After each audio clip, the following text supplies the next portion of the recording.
हम अक्सर सोचते हैं कि हमें ज़िंदगी में रोकने वाली चीज़ लोग होते हैं, सिस्टम होता है या सर्कमस्टेंसेस होते हैं। लेकिन अगर थोड़ा होनेस्टली देखा जाए तो ज़्यादातर लोग अपनी लाइफ में इसलिए नहीं अटकते क्योंकि दुनिया उनके खिलाफ है, बल्कि इसलिए अटकते हैं क्योंकि उनके अंदर एक अजीब सा नॉइस चलता रहता है।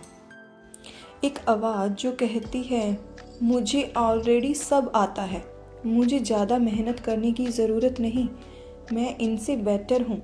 ये आवाज़ बहुत सब्टल होती है, लेकिन धीरे धीरे यही आवाज़ हमें सीखने से रोक देती है। कभी किसी ऐसे इंसान को देखा है जो स्टार्टिंग में बहुत अच्छा कर रहा था पर फिर धीरे धीरे गायब हो गया। उसके पास स्किल भी थी, एनर्जी भी थी, सपोर्ट भी था, पर फिर भी वो रुक गया। ज़्यादातर केसेस में रीज़न ये नहीं होता कि वो काम नहीं कर सकता था, रीज़न ये होता है कि उसने सीखना बंद कर दिया। जब आप ये मान लेते हो कि मैं ऑलरेडी काफ़ी हूँ, तब आप अपनी ग्रो खुद ही लिमिट कर देते हो। ओवर कॉन्फिडेंस का सबसे बड़ा नुकसान ये है कि वो आपको बिजी दिखाता है पर बेहतर नहीं बनने देता।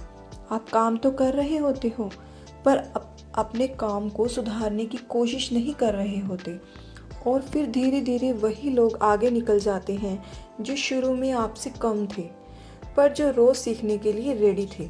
ग्रो का मतलब हर दिन जीतना नहीं होता, कभी कभी अपनी गलती को मान लेना भी होता है। एक इंटरेस्टिंग चीज़ होती है, सक्सेस के बाद लोग सोचते हैं अब मुझे सब समझ आ गया, और वहीं से प्रॉब्लम शुरू होती है। सक्सेस के बाद डिसिप्लिन का लेवल गिर जाता है, लिसनिंग कम हो जाती है और कंपैरिजन शुरू हो जाता है। इंसान का फोकस अपने काम से ज़्यादा अपनी इमेज पर चला जाता है, और जब फोकस इमेज पर आ जाए तो काम धीरे धीरे पीछे चला जाता है। मैं जिस बुक के आइडियाज़ की बात कर रही हूँ वो एक इसी चीज़ के अराउंड घूमती है कि ज़िंदगी में हमारा सबसे बड़ा दुश्मन कोई और नहीं बल्कि हमारा ईगो होता है। ईगो मतलब घमंड नहीं, ईगो मतलब वो फीलिंग जो हमें ये यकीन दिलाती है मुझे ऑलरेडी सब पता है, मुझे ज़्यादा मेहनत करने की ज़रूरत नहीं, मैं अलग हूँ। इसी सोच पर एक बुक लिखी गई है जिसका नाम है ईगो इज़ द एनिमी। इस बुक का सबसे पावरफुल आइडिया ये है, जो इंसान लर्नर बनना बंद कर देता है वो धीरे धीरे लूज़र बनना शुरू कर देता है। ईगो हमें ये सिखाता है कि हमें लोगों को इम्प्रेस करना है, लेकिन ग्रो हमें ये सिखाती है कि हमें काम को बेहतर बनाना है।